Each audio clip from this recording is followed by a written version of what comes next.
আসসালামু আলাইকুম। আশা করি সবাই ভালো আছেন। তো আমরা দেখতে পাচ্ছি সারা দেশেই হচ্ছে বিভিন্ন ভোট কেন্দ্রে এবং নির্বাচনে অংশগ্রহণকারী বিভিন্ন প্রার্থীদের হচ্ছে আ প্রচারণার যে ক্যাম্পগুলো আছে সেই ক্যাম্পগুলোতে আগুন জ্বালানো হচ্ছে। অনেক জায়গাতেই হচ্ছে সহিংসতার ঘটনা ঘটতেছে এবং আমরা বেশ কিছুদিন আগে থেকে দেখতে পেয়েছি যে দেশের বিভিন্ন জায়গা থেকে খুব অত্যাধুনিক বিদেশি কিছু অস্ত্রশস্ত্র সহ নানান গোলাবারুদ উদ্ধার করা হয়েছে এবং এটা কিন্তু এখনও চলতেছে। তো এই সব কিছু মিলায়ে এখন যেই পরিস্থিতি, সেই পরিস্থিতিটা হচ্ছে যে আগামী এই যে পরশুদিন যে নির্বাচনটা, সেই জাতীয় নির্বাচনটাকে বাধাগ্রস্ত করার জন্য অথবা নির্বাচনটাকে পণ্ড করার জন্য অথবা নির্বাচনটাকে প্রশ্নবিদ্ধ করার জন্য একটা চক্র খুব উঠে পড়ে লাগছে। এবং এই চক্রের সাথে আমি দৃঢ়ভাবে বিশ্বাস করি এই চক্রের সাথে হচ্ছে আমাদের পার্শ্ববর্তী দেশটাও জড়িত। এখন এই যেই অবস্থাটা চলতেছে, এই অবস্থার মধ্যে দিয়ে আমরা দেখেন আমরা ২৪-এ বিশাল বড় একটা গণ অভ্যুত্থানের মধ্য দিয়ে আমরা সুন্দর একটা স্বাধীন একটা ব্যবস্থা পেয়েছি। যদিও এটা নিয়ে অনেক প্রশ্ন আছে, অনেক পাওয়া না পাওয়া আছে, অনেক প্রাপ্তি বাকি আছে।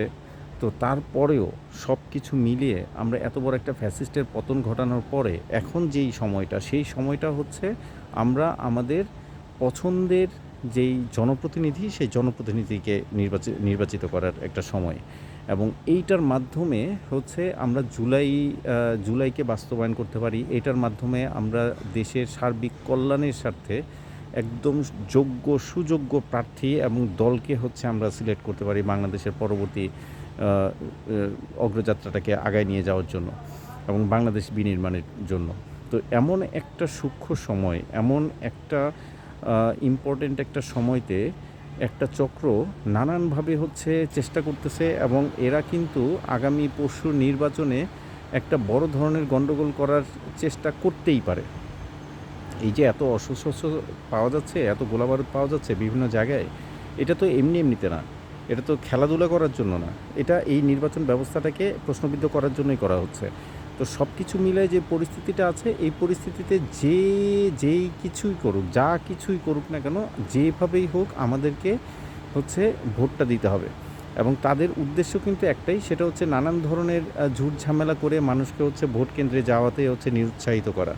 সো আমরা যেটা করব, আমরা যারা সাধারণ মানুষ আছি, আমরা যেটা করব, আমরা আমাদের সবার জায়গা থেকে হচ্ছে আমাদের প্রশাসনকে সার্বিক সহযোগিতা করব। যদি কোনো ধরনের কোনো কিছু দেখি, আমরা কোনো অপচেষ্টা দেখি, তাহলে সেই ইনফরমেশনটা প্রশাসনের কাছে শেয়ার করব, প্রশাসনকে সহযোগিতা করব এবং আমি বিশ্বাস করি প্রশাসনও যথেষ্ট স্ট্রং থাকবেন।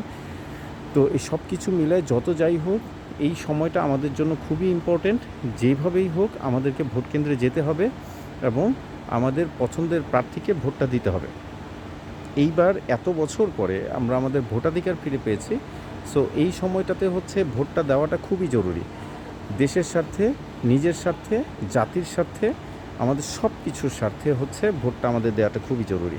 তো যত প্রতিবন্ধকতাই আসুক, যে যত প্রবলেম করারই চেষ্টা করুক, যেই গোষ্ঠী বা যেই মানুষগুলা যত ধরনের দাঙ্গা হাঙ্গামা করারই চেষ্টা করুক না কেন, আমাদেরকে সব সময়তে সচেতন থাকতে হবে। আশেপাশে আপনার আমরা প্রত্যেকটা মানুষ যে যেখানে ভোট দিব, আমরা আশেপাশে সব দিকে নজর রাখবো। যদি কোনো ধরনের কোনো অপ্রীতিকর কোনো ধরনের কোনো প্রস্তুতিমূলক কোনো কিছু দেখি, সাথে সাথে আমরা নিকটস্থ আমাদের যে আইন প্রয়োগকারী সংস্থা আছে তাদেরকে জানাবো এবং এটাকে প্রতিহত করার চেষ্টা করব। এবং সব কিছু মিলায়ে যেভাবেই হোক আমাদের নির্বাচনটাকে সুষ্ঠু এবং সুন্দর স্বাভাবিক একটা নির্বাচনে করতে হবে আর কি।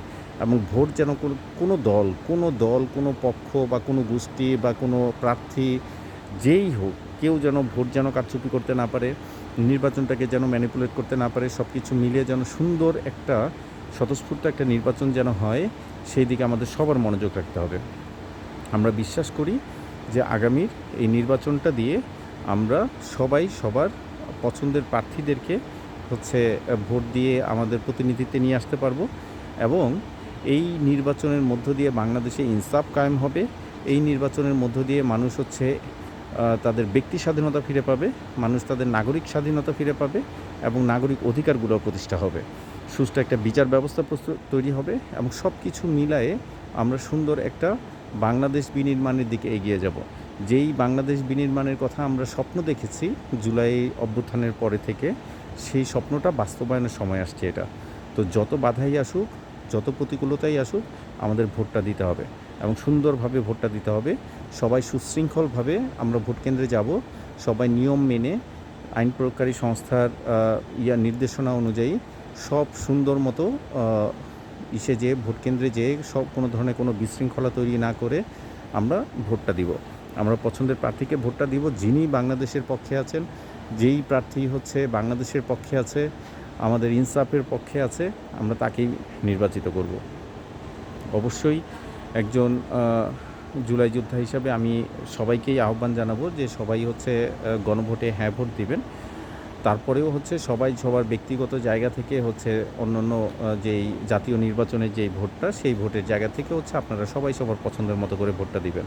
অনেক বাধা আসতে পারে, আমরা ধারণা করতেছি, আমি ব্যক্তিগতভাবে ধারণা করতেছি যে বিভিন্ন জায়গাতে অনেক অস্থিতিশীল পরিস্থিতি তৈরি হতে পারে এবং একটা গোষ্ঠী হচ্ছে, যেটা এতক্ষণ যাবৎ বলছিলাম, যে একটা গোষ্ঠী খুব চেষ্টা করছে যে নির্বাচনটাকে পণ্ড করার জন্য, বানচাল করার জন্য, প্রশ্নবিদ্ধ করার জন্য।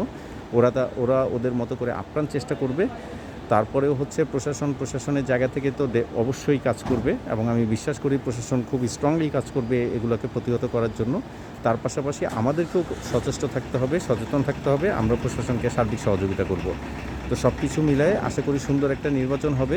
সবাই সবার জায়গা থেকে হচ্ছে ভোটদানে অংশগ্রহণ করবেন, যার পছন্দের প্রার্থী আছে তাকে ভোট দিবেন এবং প্রার্থী পছন্দ করার সময়তে শুধুমাত্র প্রার্থী দেখেই আমরা ভোট দিব না এবং শুধুমাত্র হচ্ছে মার্কা দেখেও ভোট দিব না। আমরা প্রার্থী, মার্কা সব কিছু মিলে তার ব্যাকগ্রাউন্ড সব কিছু যাচাই বাছাই করে তারপরে আমরা ভোট দিব ইনশাআল্লাহ। তো সবাই ভালো থাকবেন, সুন্দর থাকবেন এবং আমরা আশা করি যে আগামী সুন্দর একটা বাংলাদেশ বিনির্মাণে আমরা এগিয়ে যাচ্ছি ইনশাআল্লাহ। ধন্যবাদ সবাইকে।